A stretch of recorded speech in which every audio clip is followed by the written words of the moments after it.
UN Update, reporting from the United Nations, I'm Frank Ucciardo. El Nino is the natural warming of parts of the Pacific Ocean that changes weather worldwide, and right now it's adversely impacting more than a dozen countries on 3 continents. Now, according to Stephen O'Brien, the UN Undersecretary General for Humanitarian Affairs, El Nino's global impact has been massive, leaving tens of millions of people struggling to survive against the elements. 60 million people across Eastern and Southern Africa, Central America, the Caribbean, Asia and the Pacific, they are trying to survive tonight, but they have droughts, they have floods, they have erratic weather events, all linked to El Nino, and it is thought exacerbated by the climate change. The current El Nino is one of the strongest on record.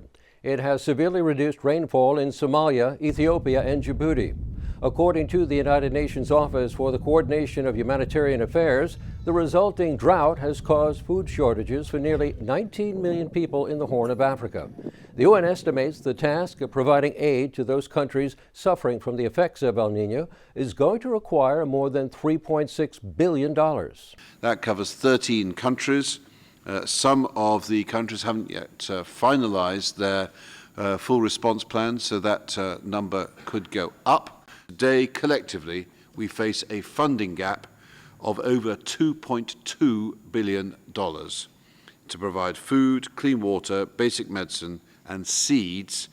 Dr. Wolfgang Germann, the CARE International Secretary General, says the possibility of the loss of life is real and the situation is extremely urgent.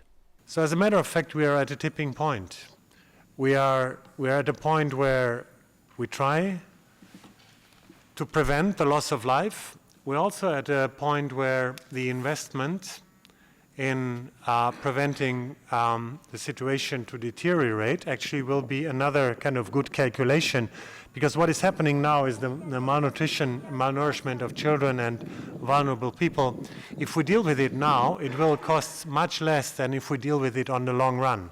The long-term effects and consequences of malnourishment and its treatment will cost 3 times as much as to deal with it immediately.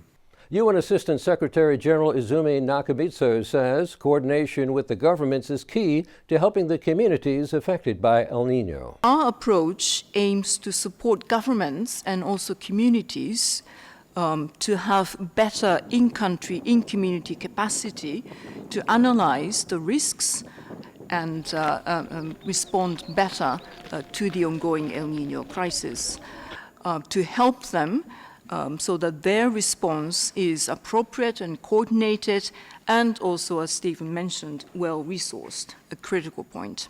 El Nino occurs every several years and can last up to a year.